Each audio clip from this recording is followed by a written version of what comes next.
இந்த மாதிரி எத்தனை தொழிலில் வந்து நம்ம வந்து இழப்பீடு இருக்கோம், எவ்வளோ லாஸ் ஆயிருக்கு அப்படின்னு பல்வேறு கம்பெனி நேமெல்லாம் சொல்லி மென்ஷன் பண்ணி பேசினாங்க. ஆனால் அந்த அமைச்சர் வந்து டான்ஸ் மட்டும் ஆடலை, இன்னைக்கு வந்து சுற்றுப்பயணமாக உல்சான் போயிருக்காங்க. எதுக்கு உல்சான் போனாங்கன்றது இது வரைக்கும் யாருக்குமே தெரியாது. ஒரு அமைச்சர் அவர்கள் தொழில் ரீதியாக ஈர்ப்பு எடுக்கிறதுக்காக இல்லை ஏதோ ஒரு இன்வெஸ்ட் பண்ணுறதுக்காக இல்லை நம்ம ஸ்டேட் சார்பாக வந்து வேறு கண்ட்ரியில் நம்ம இன்வெஸ்ட் பண்ணுறோம் அப்படின்னா அதற்கு முன்னேற்பாடாக என்ன இன்வெஸ்ட் பண்ண போகிறோம், என்ன ப்ராஜெக்ட் எடுத்துகிட்டு வர போகிறோம், எவ்வளோ அமௌண்ட்டில் நம்ம இன்வெஸ்ட் பண்ண போகிறோம் அப்படின்ற எல்லாத்தையுமே ஒரு ப்ரெஸ் நோட்டோ இல்லை எதுவோ பொதுமக்களுக்கு வந்து வெளிப்படைத்தன்மையோடு கொடுத்துட்டு அதுக்கப்புறம் தான் வந்து இந்த மாதிரி ஃபாரின் ட்ரிப்லாமே போவாங்க. ஆனால் அந்த மாதிரி எந்த ஒரு முன்னேற்பாடு வகையிலையும் வந்து ஒரு ப்ரெஸ் ரிலீஸ் வந்து ரிட்டனில் கூட கொடுத்தா மாதிரி தெரியல.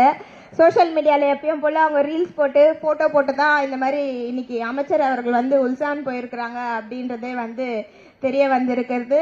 இதுவே கடந்த ஆட்சியில் மாண்புமிகு கழக தலைவர் அன்றைய முதலமைச்சராக இருந்த பொழுதிலும் பத்திரிகையாளர்களை சந்தித்து ஏர்போர்ட் வெளியில் கழக மூத்த முன்னோடிகளோடு ஒருங்கிணைந்து பத்திரிகையாளர் கேட்கக்கூடிய கேள்விக்கு பதில் அளித்து அதே போல் பயணம் முடிச்சுட்டு திரும்பி வந்தவுடனே பத்திரிகையாளர்களை சந்தித்து என்னதுக்காக போனோம், என்ன பேசணும், என்ன தகவல் சொல்லியிருக்காங்க, என்ன திட்டங்கள் கொண்டு வர போகிறோம், எவ்வளோ நிதி ஒதுக்கியிருக்கோம் அப்படின்றது ஒவ்வொன்றும் புள்ளி விவரத்தோட பத்திரிகையாளரிடம் தெரியுது.